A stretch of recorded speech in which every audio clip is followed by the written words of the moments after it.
Hello YouTube, it's PC Gaming Scotland here and welcome back to another video. Hope you guys are well and gaming lots. So in today's video I thought I'd tell you my biggest gaming regrets. As always, let me know your biggest gaming regrets down below in the comment section. That being said, sit back, relax, and I hope you enjoy my biggest gaming regrets. So first up then, we have trading in games. Now back when I was a wee laddie growing up, only time I was able to get games was at a birthday or Christmas time, and obviously since I didn't have any money of my own or wasn't able to work because I was a child, they were the only two times that I was able to play games. So I had to be very picky in the games that I actually wanted. So my parents would go out, buy the games either for Christmas or for my birthday as a surprise. I wouldn't know until I opened the present on my birthday, for example. So the only way I could actually get new games was to trade the games that I had for the value of new games, and I did this a lot back in the PS2 days when the PS2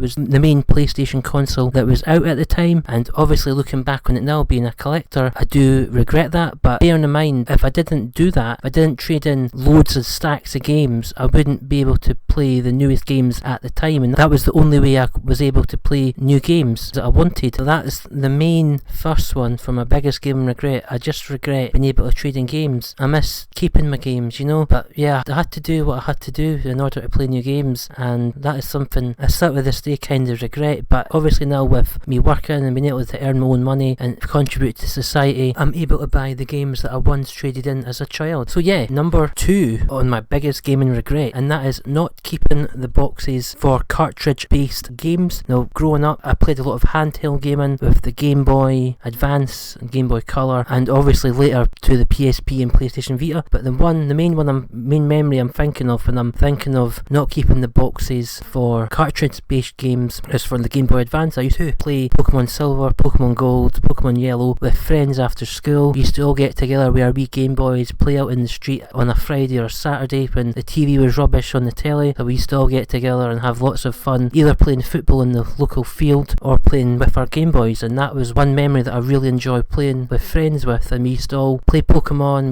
and then every half an hour we switched Game Boys, so we were all playing a different Pokemon game at a different location, and it was just a good way to interact with like-minded people and that we had a common interest. This second major regret of mine is throwing away the boxes. Now again, being a collector now, looking back, I wished I hadn't done that, because when you're a child, you get the box, you open the box, you put the game in the Game Boy and throw away the box, and inserts included with the game, and you don't really take a second moment to think about the manufacturing of the box or the fact that having the box, the manuals, inserts and the actual game would actually be worth something in the future. You don't think about that as a young child, and obviously looking back, I do regret throwing away the boxes. And now I've got a Game Boy Advance with loads of cartridge games for it in a Game Boy Advance carry case, which I got from Game, which was called Electronics Boutique back in the day before they changed to Game in the early noughties. So yeah, so that is a second gaming regret, not being able to keep the boxes for my old cartridge based games for Game Boy Advance and also N64. Got a couple of N64 games kicking about somewhere which I don't have the box for, and looking at some of the prices on eBay and price charting, some of the games are complete in box or go for hundreds of pounds, and quite frankly pricing loads of people out of the market for ever buying those games ever again. So that's my second biggest gaming regret, not keeping the boxes for my cartridge based games. And finally, number 3 is being a collector. I like going out game hunting or checking out Game CEX, the two big retail game stores here in the UK. In America, I think you guys have GameStop and EB Games in Australia, and loads of other independent retro game stores in your local area. There's loads of games, gaming shops and game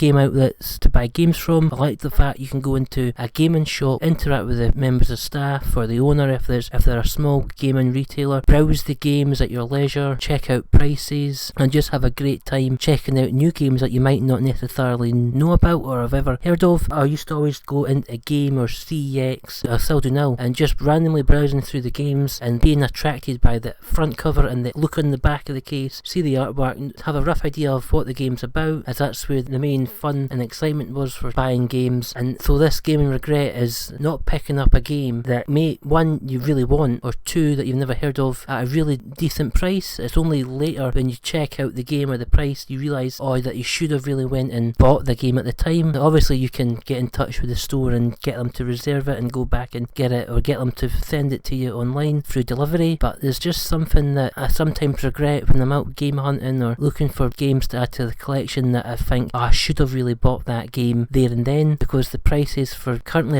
there's a lot of games recently that I've seen online that have skyrocketed in price for, like, and some of the PS3 titles have shot up in price, and some of the older games like PS2, PSP, PS Vita even have shot up in price because a lot of people are working from home and they're bored and they want to play a lot of games. Prices have went up because the demand has increased but the supply of games have dropped, so obviously the prices will go up. So yeah, so they are my 3 biggest gaming regrets. So just to recap then, trading in games for number 1, number 2, not keeping the boxes for cartridge based games, and number 3, not buying a game at a cheap price at the time. So there you go guys, they are my biggest gaming regrets. I'd love to hear what your biggest gaming regrets are down in the comment section below, but as always, that is the end of today's video. Thank you very much indeed for watching. I've been PS3 Gaming Scotland, and I'll see you on another video. Thanks very much indeed guys, bye bye.